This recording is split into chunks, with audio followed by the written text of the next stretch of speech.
Fala galera, bora corrigir URGS 2013, Biologia sem bromação, partiu!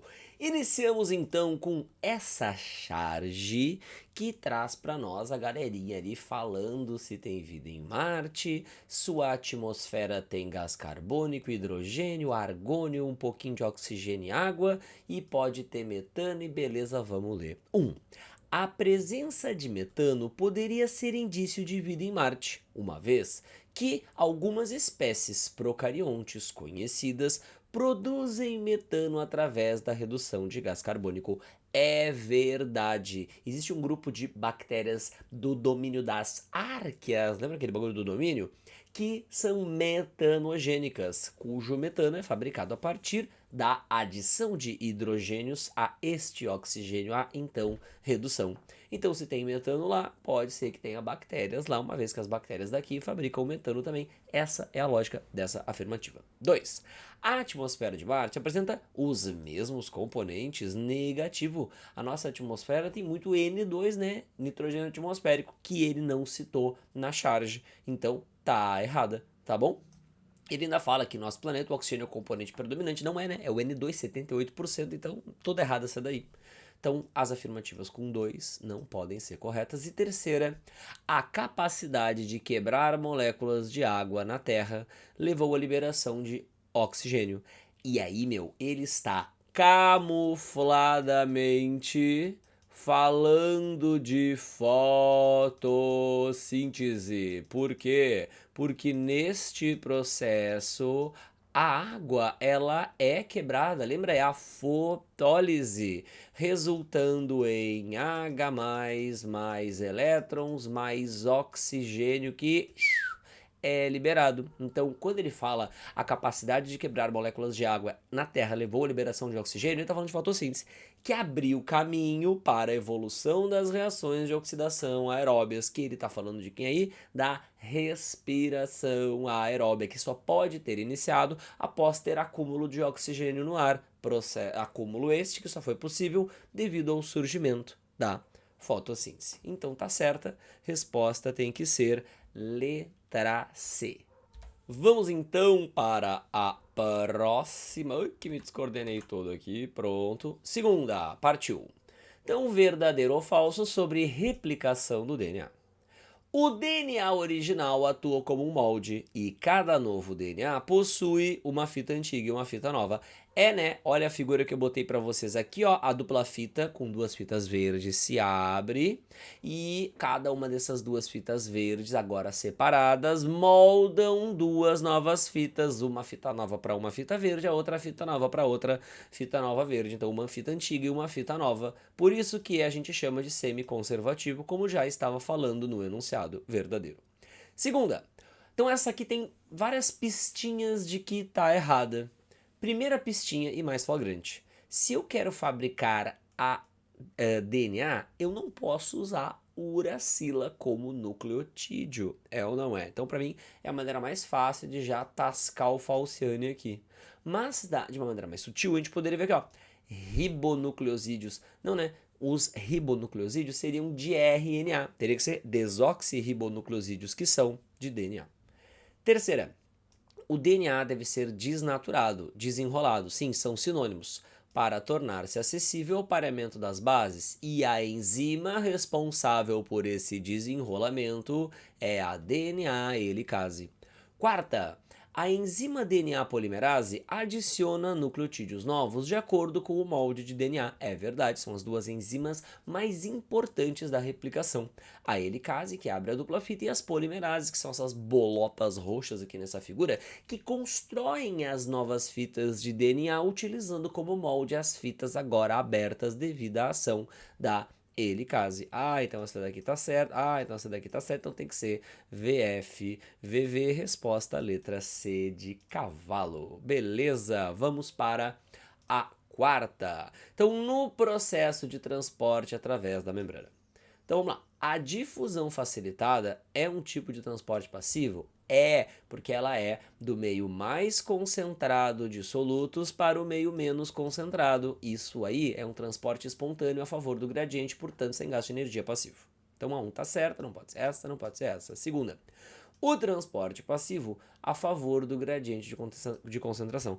É verdade, transportes passivos, como a difusão facilitada, podem acontecer dessa maneira. Então a 2 está certa, também já não pode ser essa daqui. Terceira, pode ocorrer por transporte ativo, que é feito com gasto de energia, né? Até porque ele é contra o gradiente de concentração, ó. É do meio menos concentrado de solutos para o mais concentrado de solutos. Então pode ocorrer difusão simples, independente do gradiente de concentração negativo. A difusão simples, ela é dependente do gradiente de concentração e vai acontecer do meio mais concentrado para o menos. Lembrando que a difusão simples se dá e a difusão facilitada, ambas são a favor do gradiente. A difusão simples é através dos lipídios, a facilitada de proteínas carreadoras, e o transporte ativo é através de proteínas também, as bombas, porém contra o gradiente de concentração e, portanto, gastando energia. Maravilhoso. Vamos para essa mais simples, né? As duas primeiras estavam um pouco mais exigentes, essa terceira aqui mais simples. Agora vamos para a quarta.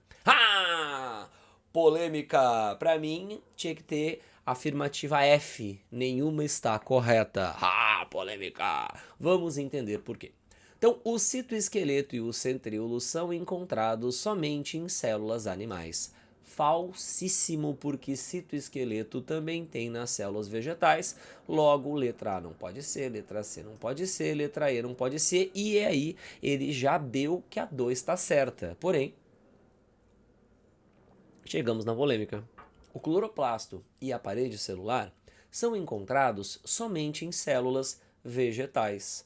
Olha, o cloroplasto até sim, mas a parede celular também é encontrada em células de fungos, o que faria isso estar errado. Porém, nas afirmativas, não tem nenhuma que dê apenas 3. Então a gente fica meio sem o que fazer, né? E aí vamos pensar juntos o que nós faríamos na hora da prova. Terceira, o complexo de Golgi e os lisossomos são encontrados somente em células animais. Então, o Golgi também tem nas vegetais. Então, todas erradas, sabe? E aí é muito difícil na hora da prova, sabe? A gente tentar decidir qual que vai marcar. O que talvez a pessoa pudesse pensar é que, tipo, ele tá fazendo um contraste entre animais e vegetais. Talvez ele tenha esquecido o fungo, sabe? Sei lá. Mas ainda assim, olha, queria dar um conselho mais legal para vocês, mas quando a questão é ruim, realmente fica difícil. O gabarito deu apenas 2. Para mim tinha que ser a alternativa F, nenhuma está correta. Quinta questão, para variar, sempre na URGS tem uma questão de respiração e fotossíntese, mas essa tem uma pegada diferente, porque ele traz fotossíntese e respiração e quer caracterizações básicas sobre ele. Galera, como a fotossíntese absorve luz, ela absorve energia. Quem parece mais parecido com absorver energia? Endo ou exotérmico? Endotérmico, né? Então essas aqui não pode ser. E aí, se tu parar para pensar, a respiração celular, ela vai pegar glicose, que é uma molécula maiorzinha, e vai transformar em 6 gás carbônicos e em 6 águas junto com oxigênio.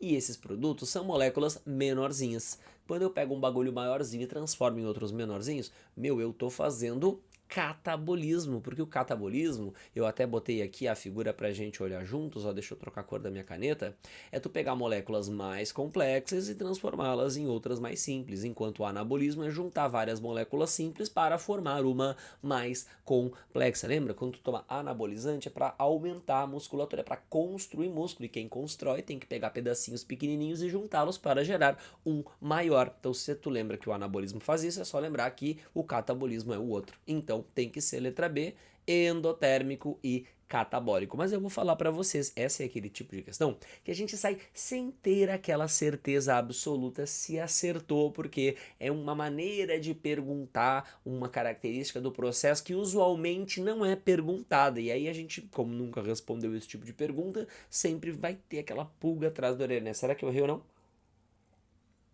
Mas usando a biologia que está dentro de ti, é para dar certo. Maravilha! Agora vamos para essa daqui. Quando cai esse negócio de divisão, cromossomo, não sei o que, a galera fica morrendo de medo. Então ele te traz o ciclo celular aqui, mitose, período G1, período S, que é da replicação do DNA, período G2 e esse G0 aqui, que nas alternativas eu vou explicar para vocês. Vamos lá. Em relação à interfase, A interfase é o período em que não ocorre divisão celular, sim, e a célula permanece sem atividade metabólica. Galera, não tem essa. Claro que tem atividade metabólica, sabe? Pouquíssimos seres vivos ali, um esporo de resistência, não tem atividade metabólica. A regra é ter. B. As células que não se dividem normalmente são mantidas em G0. Olha como um concurseiro consegue acertar essa sem nunca ter. Apenas sabendo que mitose é uma divisão.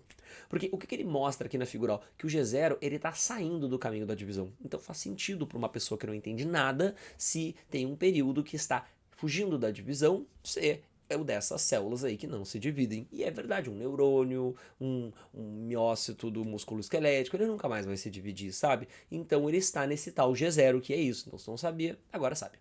Então, o nucleolo, que a URGS adora perguntar, é um lugar de formação de ribossomos no núcleo, desaparece durante o G1. Não, o nucleolo, galera, ele fica inteiro durante toda a interfase, G1, S, G2. Ele só some quando a gente entra na divisão. D. A quantidade de DNA permanece constante durante o período S. Não, galera, e aí eu trouxe essa figura aqui para auxiliar a gente. No G1, olha aqui, ó, os cromossomos, vou pegar o vermelho, o azul, acho que aqui ficam. Os cromossomos, eles estão simples. No S tem a replicação do DNA, e aí isso faz com que no G2 os cromossomos estejam duplicados, cada um formado por duas moléculas de DNA dupla fita, iguais entre si e por isso chamadas de cromátides irmãs. Tá? Então não é igual, né, a quantidade de DNA, ela vai dobrando no período S. E o G2 se caracteriza pela presença de cromossomos constituídos por duas cromátides, porque já aconteceu a replicação. Letra B de Brasil, essa daí. Maravilha. Vamos para a sétima, saindo dessa história de célula e bioquímica. Doenças sexualmente transmissíveis. E aí aqui, meu, o básico é tu saber se o agente causador é vírus ou bactéria ou protozoário. Quase sempre isso já é um grande caminho para conseguir acertar as questões.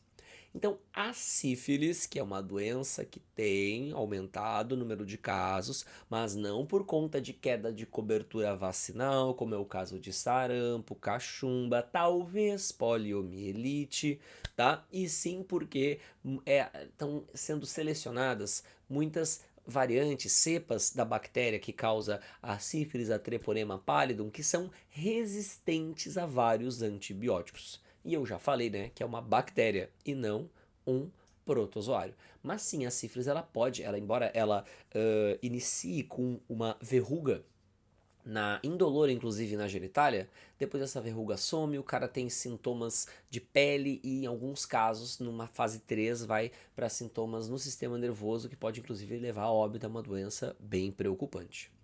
Segunda, a gonorreia é causada por uma bactéria também. E aí, tem um outro jeito muito mais fácil de eliminar, né? Que doença causada por vírus não é tratada com antibióticos, né? E sim, doença causada por bactéria. A tricomoníase é causada por um protozoário. E sim, tá? Inclusive, sua maior ocorrência não é em homens, não. Em homens, inclusive, ela é assintomática na maioria dos casos. É em mulheres. Então, se soubesse o agente causador, já matava. Então, a pediculose pubiana. Muitos nem sabem que pediculose é piolho. É causada por um inseto que provoca coceira na região pubiana. É verdade. Ele é grosseiramente conhecido por chato. Essa daí, cara, é assim, ó. Se na tua aula se tu na tua escola, tu teve um dia uma aula uma aula extra, assim, sabe? Quando na escola tinha uma aula extra de doenças sexualmente transmissíveis. Aí o palestrante mostra lá no slide o insetinho lá na região pubiana, na vagina, nos pelos. Que nojo. Então quando as pessoas ficam transando, os insetos ficam pulando de um pubis para outro. É isso aí, né? É esse negócio aí. E aí, que também é fácil de eliminar, o câncer de colo do útero é causado pelo HPV e seu avanço pode ser controlado com antifúngicos, não com antivirais, né, já que é o HPV. Então eu diria o seguinte, sabe, a letra D é a resposta. Talvez eu não tenha muita certeza, né, da D, você nunca ouviu falar, mas as outras elas são elimináveis. Não é facilmente eliminável, porque essa coisa de agente causador é sempre difícil. Inclusive, se você está na sua reta final de preparação, essa é a hora de ficar se testando para cada uma das doenças, se é vírus, se é bactéria. Tira um tempo da tua vida, sabe? E tenta com flashcards, talvez possa ajudar bastante, sempre identificar, ah, essa aqui é vírus da bactéria, essa daqui é vírus da bactéria, e vai treinando porque ajuda bastante. Beleza. Essa aqui é outra questão polêmica. Poxa vida, 2013, meu, cheio de questões polêmicas. Beleza. Fêmur, tíbia, na prova, essa imagem está em preto e branco, e isso em preto e branco, não, acho que era verde a impressão, mas enfim, influenciava bastante. Então nós temos a articulação do joelho, aqui a rótula ou patela. Então aqui dá pra ver direitinho que isso aqui é um músculo, né? E quem liga músculo no osso é tendão. E tendão, galera, é formado por tecido conjuntivo denso modelado, aquele em que os fibrócitos, eles são esfibroblastos e eles estão no meio de um monte de fibras colágenas que estão bem organizadinhas. Daí ele chama-se denso porque ele tem uma alta densidade de fibras, modelado porque as fibras colágenas elas estão bem organizadinhas. Meu, um tendão como o tendão de Aquiles, pega o teu aí, ele é duro, sabe? Porque ele realmente tem muito colágeno. Então 2 tem que ser denso, tá? Então não pode ser essa, então não pode ser essa. E daí já deu, né? Se o cara sabe isso, putz, nunca tinha me dado conta, já matou, né? As pontas dos ossos longos costumam ser revestidas por uma cartilagem que faz parte da articulação, então é tecido cartilaginoso. E o 3 é a polêmica, por quê? Porque nesse espaço aqui não tem tecido conjuntivo frouxo. Tem um líquido que lubrifica as articulações, chamado de líquido sinovel. Já mostrei até pro meu médico ortopedista, tá? Ele concordou. Mas não compromete o acerto nesse caso. Resposta, letra A, questão exigente, né? Sempre que a histologia, assim, conjuntivo, ela naturalmente tende a ser mais exigente, porque não é o típico assunto que o cara fica lá revisando muitas vezes, porque sabe-se que não cai tanto. Nona, agora sim de bactérias, a segunda de micróbios, né?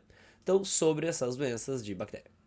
A cólera é causada por um víbrion, Vibrio cholerae é o nome, e ela é eliminada junto com as fezes. A gente pega principalmente bebendo água ou alimento contaminado, embora a água seja mais comum, dá uma diarreia intensa, fezes branquiçadas, desidratação horrível, sabe? E aí quando a gente faz cocô, a bactéria já contamina o ambiente. Em lugares onde tem muitas enchentes, costuma aumentar a incidência do cólera, devido ao contato muito próximo das pessoas com a água contaminada.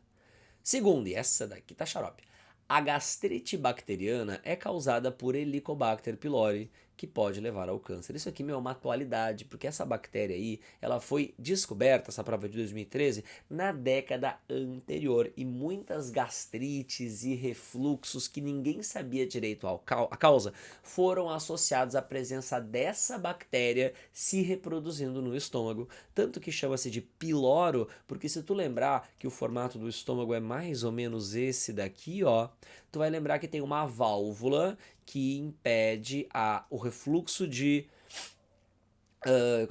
de alimento para o esôfago, que é a cárdia, tem esse nome porque fica perto do coração, e nós temos uma outra válvula na saída do estômago, que é o piloro, que vai impedir o refluxo, acho que eu fiz ela virada, acho que é assim, ó, o refluxo do alimento, do quimo, de volta para o estômago. Então é uma dica para lembrar.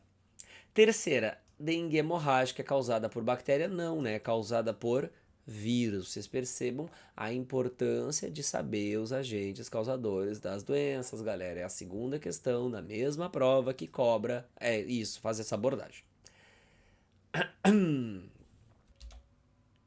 E agora a gente tem uma questão que traz um assunto que o cara fica ali, né, torcendo para que não caia de jeito nenhum nas provas, que é meristemas, histologia, sabe? Então as dicotiledôneas apresentam tchá-tchá-tchá e tchá-tchá-tchá, o que lhes permite o crescimento secundário. Então ela na verdade é simples, né? Ela não cobra uma coisa complexa sobre a aula, porém ela cobra que tu saiba quem são eles. E aí eu quero aproveitar essa oportunidade para a gente dar uma revisadinha nesse processo. Então lembrando que num caule, antes do espessamento, que é essa primeira imagem aqui, nós temos o que? Nós temos o caule, os feixes vasculares, aqui é parênquima, um parênquima que a gente chama de medular, aqui é outro parênquima que a gente chama de cortical. E aí, uma linha de células que passa bem entre o feixe vascular se desdiferencia no primeiro meristema secundário, que é o câmbio vascular. Então, um deles tem que ser o câmbio vascular. E esse câmbio vascular começa a jogar para dentro, olha ali, ó, células de xilema e para fora, células de floema. E aí no terceiro quadro, ó, câmbio e funcionamento, tu já vai vendo o novo xilema adicionado aqui e o novo floema adicionado ali. E aí essa adição de novas camadas de células é que vai espessando o caule, porque crescimento secundário é isso, né? É caule espessando. E aí, o que acontece? A epiderme do caule, quando esse caule era verdinho ainda, era uma haste, rasga. Então a planta tem que ter uma nova cobertura. Por isso, lá no parênquima medular, cortical que ainda não se desfez, se desdiferencia um outro meristema, que é o felogênio, que vai jogar para dentro uma camada de células mais inexpressiva, chamada feloderme, e para fora um tecido morto chamado súber, que vai constituir-se na casca do tronco. Então, quando o tronco se forma, ó, anos depois, você vai ter ó, o xilema como sendo o grande elemento de constituição da madeira, câmbio vascular, que é o meristema que segue jogando o xilema para dentro e floema para fora, e aí o felogênio mandando para dentro a feloderme e para fora o súber. Súber e xilema, junto com esclerênquima, que não aparece aqui, são os três tecidos vegetais mortos. Por isso, letra B. Protoderme, opa, risquei a protoderme. Procâmbio são meristemas primários, que ficam geralmente nas pontas das raízes e dos caules. Então, é isso aí. 11ª, uma questão mais simples em relação a essa última que nós fizemos. Então, olha só. Plantas avasculares, velho, avascular tem que ser musgo. Então aqui tem que botar um. E aí, meu, tu já fica entre duas afirmativas. Por isso que eu não acho essa questão difícil, porque todo livro de revisão, todo pré-prova de qualquer professor de cursinho vai te colocar que briófitas são o único grupo de plantas avasculares. E todo o pré-prova vai falar que planta sem semente ou é briófita ou é pteridófita. Como a briófita foi o 1, a pteridófita tem que ser o 2. E aí tu já chega na resposta, que é a letra E. Plantas com estróbilos, que estróbilo que é pinha, são as gimnospermas. Por isso, 1, 2, 3. Não tem nem muito que eu ficar explicando, né? Porque é uma questão simples, talvez uma das mais acessíveis dessa prova. 12ª, bah, olha só. Mesmo quando a URGS resolve perguntar sobre outros invertebrados, ela não resiste e consegue colocar um artrópode no meio. O contexto dessa minha frase é que eu sempre falo para os meus alunos que tem 2 filos na zoologia que caem muitas vezes mais que os outros. Que filos são esses? Artrópodes e cordados. Meu, desses, tudo que tu puder saber vale a pena. Os outros, primeiro tu tenta saber o básico, aquilo que cai mais, e o que sobrar de ti é detalhes desses aí. Não dá pra começar a zoologia querendo saber detalhe de filo que cai pouco, sabe? Tem que ter estratégia na hora de estudar. Então vamos nessa. Crustáceo, molusco, equinodermo. Rádula é uma característica exclusiva dos moluscos, galera. É a língua raspadora que tem na boca dos moluscos que ajuda a fazer a digestão mecânica do alimento, transformar pedaços de comida em pedacinhos para serem mais facilmente deglutíveis, ou seja, engolíveis pelo bicho. Rádula, exclusivo de moluscos. Locomoção realizada por sistema ambulacral. Sistema ambulacral exclusivo de equinodermos. Vou até dar o zoom aqui, ó, para vocês verem, ó, que ó, os pés ambulacrais, dá para ver ali, ó, que são as estruturas que fazem parte do sistema ambulacral exclusivo dos equinodermos. E então, aqui vai ter que ser 1, aqui vai ter que ser 2. Corpo com um composto por exoesqueleto, velho, crustáceo, porque crustáceo é artrópode, todo artrópode tem exoesqueleto. E o que são esses tais espiráculos? Que não tem nos crustáceos, tem nos insetos. Tá vendo esse inseto aqui, ó, que tem uns buraquinhos nos seus segmentos abdominais? É por ali que o ar entra. Então, um inseto ele não respira pela cabeça, ele respira, meu, pela barriga, onde tem buraquinhos que vão entrar, que vão internalizar o ar pro sistema respiratório desses animais, que é do tipo braquial. Já como a maioria dos crustáceos tem origem aquática, eles respiram por brânquia. Então tem que ser 3-1-2, 3-1-2. Olha, sinceramente, se o cara estudou direitinho o básico da zoologia, sabe, teve uma organização ali e tal, não é para dar erro nessa daí. E eu tenho alertado nas minhas correções. Tenho alertado, né? Todos os anos eu sempre alerto, né? O que? Que quando o assunto é vertebrados, uma das coisas que mais pergunta é a comparação dos seus sistemas circulatórios. Então, bora lá. Então aqui a gente tem uma circulação simples e só nos peixes tem esse tipo de circulação na qual o sangue só passa uma vez pelo coração para dar uma volta completa pelo sistema circulatório. E aqui a gente tem uma circulação dupla, onde o sangue passa duas vezes. Aí poderia ser de anfíbio, réptil, ave e mamífero. Beleza, vamos olhar aqui então como é que é essa história. O vertebrado do esquema A possui brânquias, sim, porque é um peixe, peixes respiram por brânquias. O do B, pulmão, sim, porque a esmagadora maioria dos vertebrados que tem circulação dupla respira por pulmões. O esquema A representa a circulação simples e o B dupla. Já expliquei até por quê. O esquema A é característico de anfíbios. Não, porque anfíbios já têm circulação dupla. Então é apenas 1 e 2. Tu vê, né? Se tu tá com a matéria na cabeça, é simples. Porque é um conteúdo mais simples da gente saber, sabe? E aí como é que tu tá com esse tipo de matéria na cabeça? Quando tu estuda a prova, tu sabe que cai mais, e aí que cai mais tu enfatiza mais, sabe? E aí chega o negócio na ponta da língua e consegue fazer com mais velocidade. Maravilha. E aí essa prova saiu até um pouco do padrão da URGS, porque ela... Mas é um elogio, tá? É uma saída de padrão que pra mim vem muito bem-vinda, porque ela traz 3 questões de corpo humano, e tem que trazer mesmo, sabe? Mais aquela do joelho, dá 4. É isso aí, meu. Tem que cair corpo humano numa prova de biologia, sabe? Eu tiraria uma questão de planta, uma questão de micróbio lá, pra botar corpo humano, tchê. Porque, óbvio, meu, gaúcho. Porque, pô, corpo humano, meu, é importante. Então tá, vamos nessa. Partes do cérebro. E aí eu quero fazer um rápido desenho aqui pra a gente falar. Comecei falando errado, porque não é parte do cérebro, não. É partes do encéfalo, que são 3. Em azul, quando a medula espinhal entra dentro do crânio, a sua continuação, chama-se de, em azul, vou fazer aqui porque dá pra ver, tronco encefálico. Tronco encefálico. O tronco encefálico é dividido em 3 regiões. 1, bulbo raquidiano, que cai muito. 2, formação reticular, que não cai... Perdão, 2, ponte, que não cai nada. Tira isso aqui.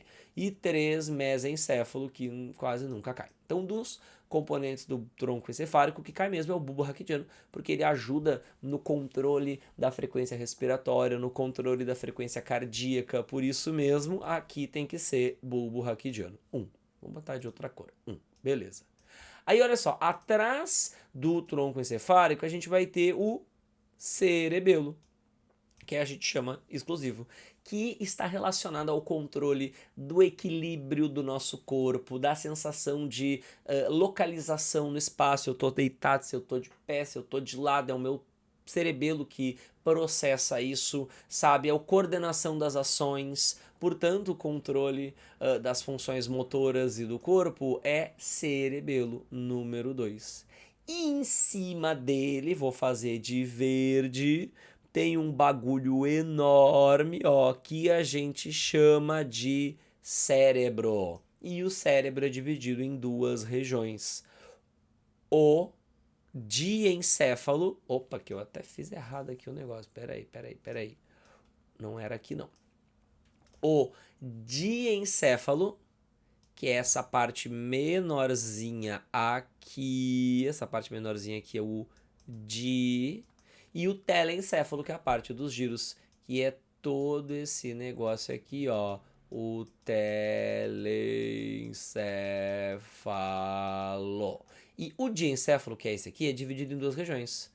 O tálamo, que eu vou chamar de 2, e o hipotálamo 1, que é o pequenininho que fica na frente. E esse hipotálamo, que é um pedaço do cérebro, portanto, da divisão do diencéfalo, ele controla várias coisas super importantes. controle da temperatura corporal. O que é isso? Para onde vão as informações de se está frio ou está calor? Pro hipotálamo. O que é que muda de onde saem os neurônios que mudam a fisiologia do corpo humano para que ele se exale mais calor ou menos calor? Sai as ordens do hipotálamo. Então é ele que controla, entendeu? É isso.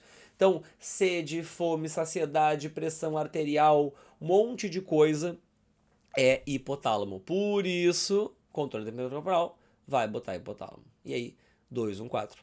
Hipófise é uma glândula do sistema endócrino que fica pendurada no hipotálamo. E medula espinhal, só processa alguns reflexos. É a única coisa que a medula espinhal faz no nosso corpo, ou seja, praticamente nada. Então, 2, 1, 4, resposta letra D. E galera, quando eu falar de partes do encéfalo, quais são as 3 que sempre caem?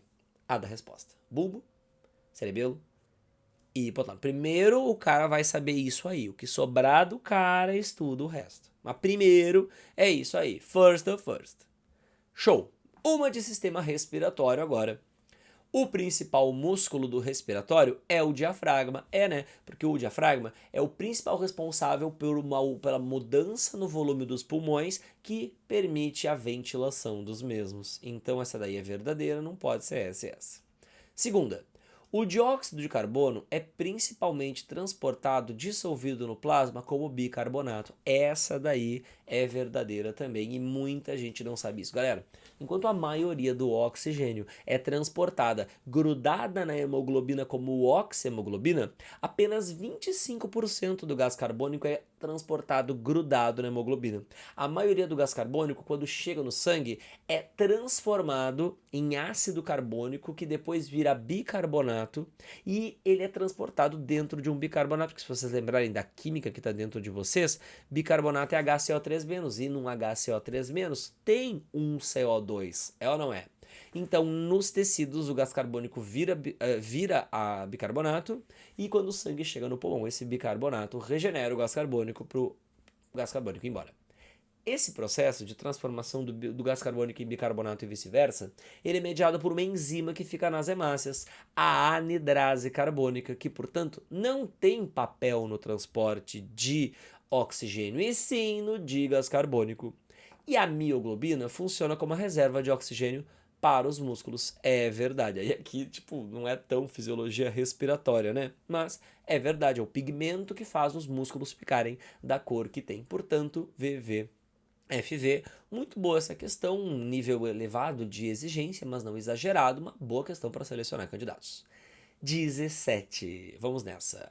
Puberdade é o período de maturação sexual e que se caracteriza por... Então, na puberdade é quando inicia o ciclo menstrual nas mulheres, o aumento da produção de testosterona nos homens, culminando então no surgimento dos caracteres sexuais secundários, aquelas diferenciações, aquela segunda leva de mudanças nas características do corpo que diferenciam ainda mais os homens e as mulheres. Então, aumento na produção de gonadotropinas, que seriam o FSH e o LH produzidos na hipófise, e de esteroides sexuais. Já marcava essa, velho. Já marcava essa, porque é bem isso aí, né? E para pra pensar. O que todo mundo fala que acontece na puberdade? Aumenta os hormônios, galera. Então, uma pessoa que não é muito esclarecida, ela vai simpatizar com a letra A.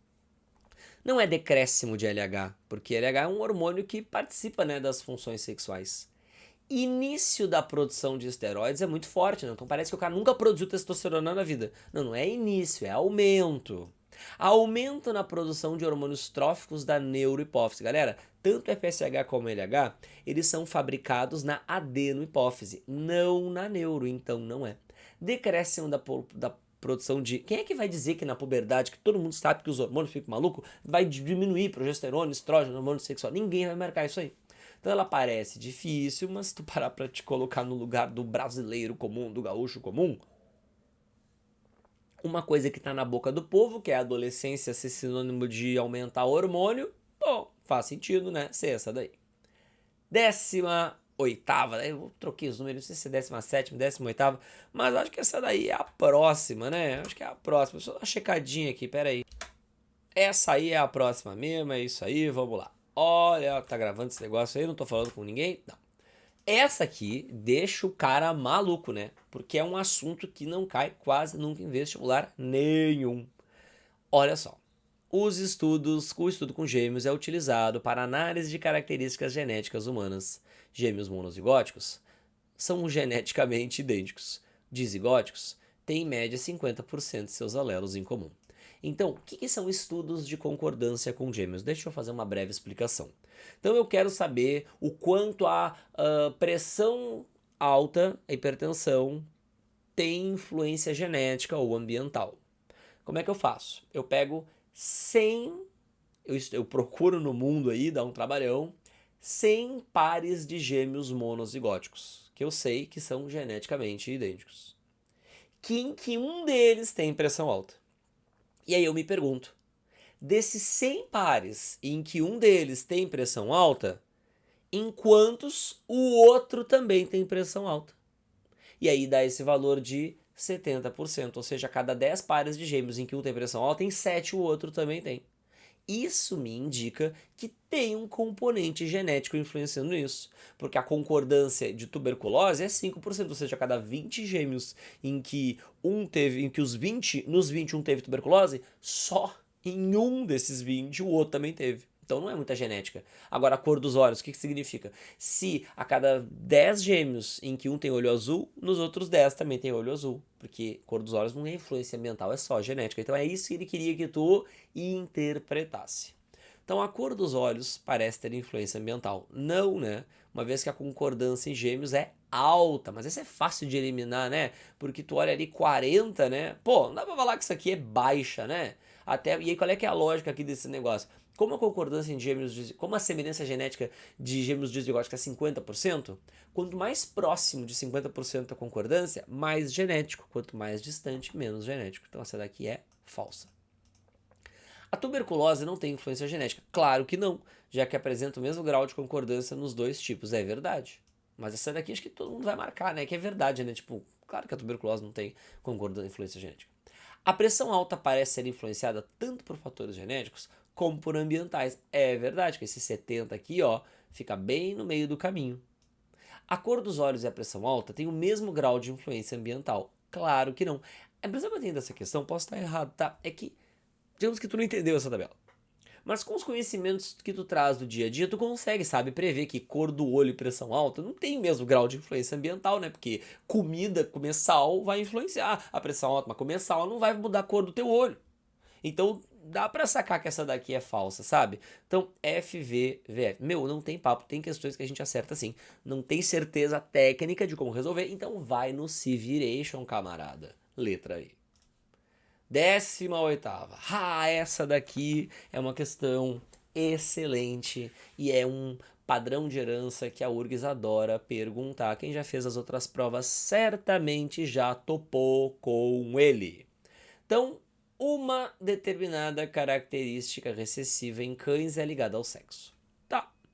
Após o cruzamento de um único macho com fenótipo dominante e uma fêmea com fenótipo recessivo, é obtida uma prole constituída por 3 machos com fenótipo recessivo e 4 fêmeas com fenótipo dominante. Nitidamente tem uma tendência sexual. E poderia ser assim, se a fêmea é recessiva, ela poderia ser XDzinho, XDzinho. E se for assim, o macho dominante deveria ser XDzão Y. E quando tem um caráter ligado ao X dominante, a gente estuda que ele é passado para todas as filhas e para nenhum filho, porque todas as filhas vão ganhar XDzão e por causa disso manifestarão a característica do pai, porque Dzão é um alelo dominante, e todos os filhos vão receber Y do pai e o X da mãe. Como os dois X da mãe têm Dzinho, todos os filhos vão ser XDzinho e por esse motivo não vão ser afetados pela característica do pai. Então, casa com herança ligada ao sexo? Casa. Agora, o pai não poderia ser azão azinho, a mãe não poderia ser azinho azinho, e justamente os 3 Os filhos homem não poderiam ter saído azinho, azinho, azinho, azinho, azinho, azinho, e as 4 filhas mulheres não poderiam ter saído azão, azinho, azão, azinho, azinho. Poderia. É improvável que numa condição autossômica, justamente os 3 filhos saiam azinho, azinho, as 4 filhas saiam azão, azinho. É improvável. É impossível? Não é impossível. Por isso que o resultado obtido é compatível com herança ligada ao sexo, mas não exclui herança autossômica, apenas faz a gente achar que pode ser menos provável. Por quê? Porque tu não pode, num único caso, na análise de um único heredograma, já lacrar. É isso. O que tu pode é, olha, tem mais jeito de ser isso do que ser aquilo, mas só com esses testes para descartar ou não. Bem exigente essa daí. 19, mais uma questão super polêmica dessa prova com gabarito com a qual eu não concordo. Os sapos do gênero Sacra vivem em diferentes tipos de solo. Habitat, né? Existem insetos que se acasalam em diferentes horários durante a noite. Aqui tá a treta. As fêmeas de vagalumes não respondem aos sinais emitidos pelos machos de outra espécie, tipo aquela hora do ritual do acasalamento. Comportamento. O pólen de uma espécie de angiosperma é transferido ao estigma de outra, mas os tubos polínicos não atingem os ovos por crescerem lentamente. Isso aqui é isolamento gamético. Então, em 1, o isolamento é mecânico? Claro que não, né? É de habitat. Essa é fácil de eliminar. Vou deixar B e C pro final, porque são as polêmicas. Em 3, o mecanismo de isolamento é mecânico? Não, né? É comportamental, também chamado de etológico. Em 4, o isolamento é pós-zigótico, não é pré-zigótico, não deu tempo nem de formar o zigoto. E aí, ó, em 1 e 2, os mecanismos de isolamento são de habitat, concordo, e tempo, discordo. E os parceiros sexuais não se encontram. Olha, o fato de tu acasalar em diferentes horários não quer dizer que tu coma em horários. Tu pode se encontrar, mas não vai acasalar. Então essa 2 está errada, mas ele deu 2. Outra, horas diferentes de uma mesma noite é um comportamento e não sazonal. O isolamento de tempo, quando a gente lê, se refere a épocas do ano diferentes que as espécies reproduzem, não a horas do dia diferentes que elas reproduzem. Mas o gabarito deu B e eu tô trazendo para vocês os argumentos que ele fazem. Eu discordar dele e pior ainda concordo com a letra C. Em 2 e 3, os mecanismos de isolamento são etológicos, sabe? Olha, se acasalar em diferentes horários, na minha interpretação e na de muitos colegas, é etológico. E os parceiros podem se encontrar, mas não copulam. Então, essa questão ela é um desserviço, sabe por quê? Porque o bom aluno ele marca C e o mau aluno pode marcar B. Ela não apenas não seleciona bem, como ela seleciona mal. Adoramos a prova da URGS, mas todas as provas têm problemas. E aqui uma das questões mais difíceis da prova, que mais pessoas me pedem. Então olha só, vamos olhar esse gráfico com atenção, porque é a interpretação acurada dele que nos ajuda a acertar. Então a árvore filogenética dos primatas, aqui a gente tem porcentagem de diferença no DNA. Então o que eu preciso que você entenda? Quanto mais para cima, menor essa porcentagem de diferença, logo mais parecido. Quanto mais para baixo, maior essa porcentagem de diferença, logo mais diferente. E aqui os milhões de anos em que as cladogêneses devem ter se sucedido, tá? Então, olha só. Viu, F? O parentesco entre humanos e os chimpanzés é mais próximo do que o que qualquer um dos 2 macacos do velho mundo. E aí, como é que eu mato isso daí, ó? Os chimpanzés e os humanos, eles se separaram aqui, ó. Há mais ou menos 6 milhões de anos atrás, 7 segundo esse negócio. E todos os outros se separaram antes, sabe? Então faz sentido a gente falar. Ou melhor, peraí, deixa eu ler direito isso aí, que talvez eu tenha me confundindo. O parentesco entre humanos e os chimpanzés é mais próximo que o de qualquer um dos 2 com os macacos do velho mundo. Tá? E os macacos do velho mundo são os... É verdade, eles são mais parecidos entre si, né? Dá pra ver aqui. Gorilas e chimpanzés são mais similares entre si do que com os humanos. Não, né? Porque olha só, essa cladogênese separou gorilas da linhagem dos humanos e dos chimpanzés. E essa cladogênese separou os chimpanzés de humanos. Então, portanto, não. Portanto, os humanos têm maior grau de parentesco com os chimpanzés do que com os gorilas. Falso. E essa é uma grande pegadinha. Terceira, que é a que enlouquece a galera. Os humanos e os chimpanzés são equidistantes em sua estrutura genética geral. O que é equidistante? Quando a gente pega um triângulo que tem a mesma distância entre os três lados? É isso aí, né? Então aqui seria chimpanzé, aqui seria gorila e aqui seria humano, né? Só que a distância genética do chimpanzé para o humano, ela é menor do que a distância genética do chimpanzé para o gorila, como acabamos de concluir na afirmativa anterior. Então eu acho que um triângulo que melhor mostraria os três seria esse, ó, onde aqui estaria o gorila, aqui estaria o chimpanzé e aqui estaria o humano. Portanto, não há essa equidistância e por isso aqui tem que ser falso. E aí na quarta aqui, a distância genética que separa os humanos dos chimpanzés é menor do que a existente entre as duas espécies de gibões. Então a distância genética dos dois gibões está aqui. E aí a gente pode olhar aqui que a diferença entre eles é maior do que a distância entre os dois, entre os chimpanzés e os humanos, que é menor. Então a distância genética que separa os humanos dos chimpanzés realmente é menor. Então essa daqui tá certa e aí tem que ser VFFV, resposta letra D. Pô, xarope, né? Xarope. 21ª. Essa outra, meu Deus, tinha que ser da de geografia essa daí, né? Me perdoa. Mas vamos lá. Essa parte final da prova tá xarope, né? Tá com questões mais difíceis dessa vez.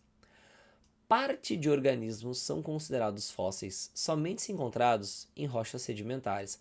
Não é verdade, galera. Sabe? Porque, embora a maioria dos fósseis seja encontrada nesse tipo de rocha, quando eu encontro um mamute congelado, meu, é fóssil. Quando eu encontro um inseto preso no âmbar, é fóssil. Então, não. O processo de fossilização requer condições ambientais específicas, o que contribui para a sua raridade. Sim, né? Senão eu sairia na rua e já veria fóssil, né? É raro mesmo, essa tá certa.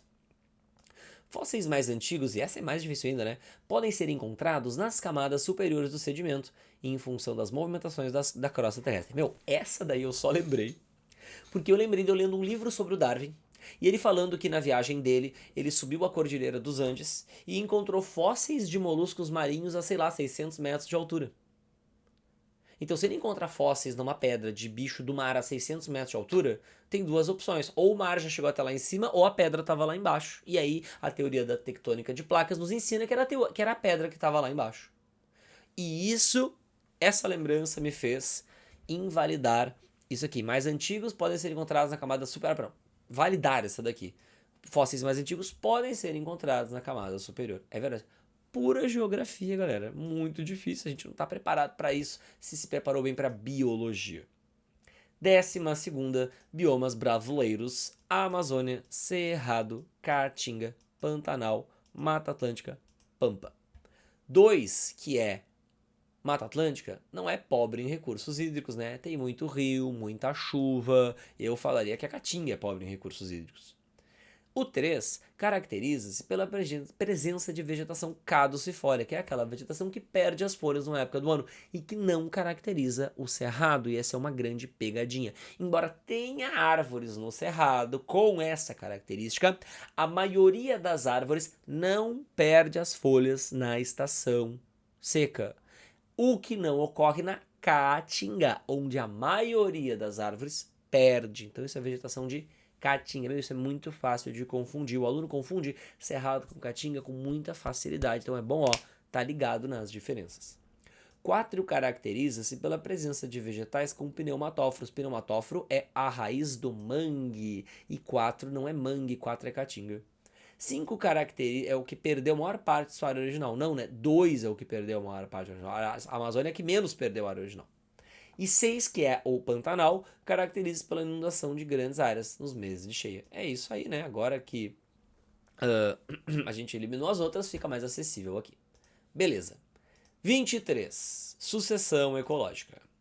O estágio inicial, que é das plantas pioneiras, a essese, caracteriza-se pela presença das plantas pioneiras, que exibem altas taxas de crescimento, que se reproduzem muito rápido, fazem tudo rápido, porque aquele ambiente que elas conseguiram se estabelecer, ele é um ambiente pobre, instável, que a planta que não permite que a planta consiga sobreviver em muito tempo. Então as que se dão bem ali são as adaptadas a fazer tudo rápido, já para ser filho rápido, para se livrar rápido. A sucessão secundária, ela já começa, galera, num solo. A primária começa tipo na pedra, na areia, onde não tem matéria orgânica.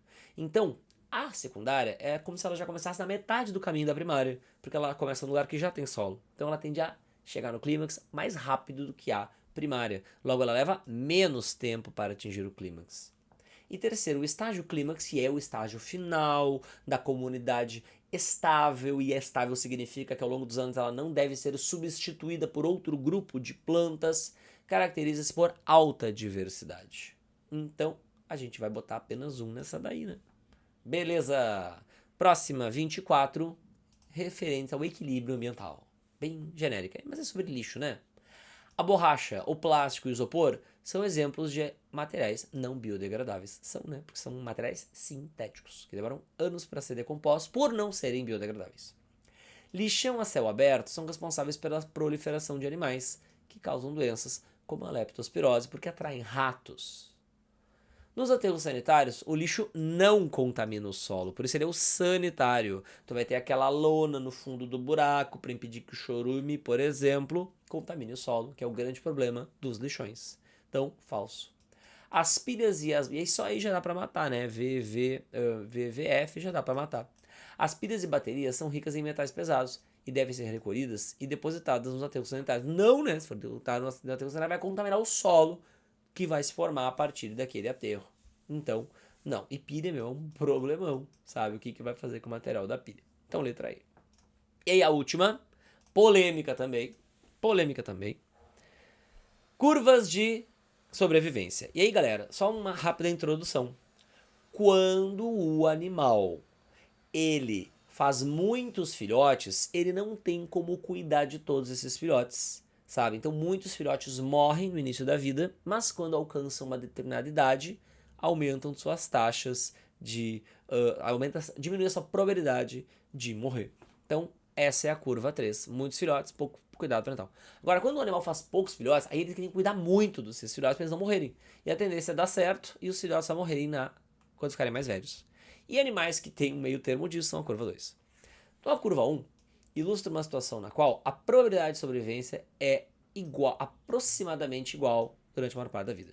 Então aqui é muito difícil a afirmativa, porque o que seria a maior parte da vida? Vamos ser bem técnicos. É que é a maioria, né? E o que é a maioria?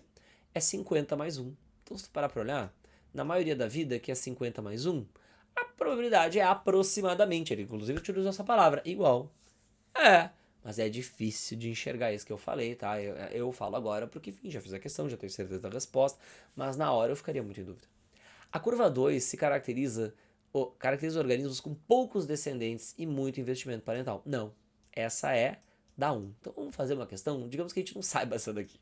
Então, mas a segunda eu acho que dá pra matar. Então não pode ser essa, então não pode ser essa, então não pode ser essa. E aí, quem decide é a primeira. Entendeu a crueldade? Vai ser C, né?